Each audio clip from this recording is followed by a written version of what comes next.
ஒரு மெல்லிய காலையில் கிராமத்தின் பசுமைத் தளங்களில் 3 சிறுவர்கள் மகிழ்ச்சியுடன் ஓடிக்கொண்டிருந்தனர். அவர்கள் சிரித்தார்கள், ஓடிக்கொண்டே ஒரு சிற்றாறு அருகே சென்றார்கள். வெண்மேகங்கள் மேலே பாய்ந்தன. அப்போதுதான் ஒரு விசித்திரமான ஒளிப்பூச்சி அந்தச் சின்ன குழந்தைகளின் அருகே மிதந்தது. அந்த ஒளி மெல்ல மெல்லப் பறந்தது, ஒரு ஒளிப்பாதையை விட்டுச் சென்றது. மூவரும் அதைப் பின்தொடர்ந்தனர்.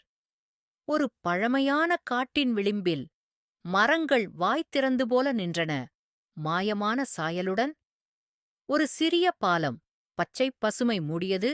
அதன் வழியாக சிறுவர்கள் மெதுவாக கடந்து சென்றனர். திடீரென்று பூமி சிறிது திறந்து ஒரு ஒளியுடன் ஒரு சுழல் வழி தோன்றியது. மூவரும் பயத்தோடும் ஆச்சரியத்தோடும் அந்த நிலத்தடி வழியிலே இறங்கத் தொடங்கினர். அவர்கள் ஒரு பெரிய வேர்கள் சூழ்ந்த வாசலை அடைந்தனர். அந்த வழி ஒரு புதுமையான உலகத்தைத் திறந்தது. அந்த உலகம் ஒளி, மந்திரம், இசை மற்றும் வண்ணங்களால் நிரம்பிய மாயபூமியாக இருந்தது. பின்னர்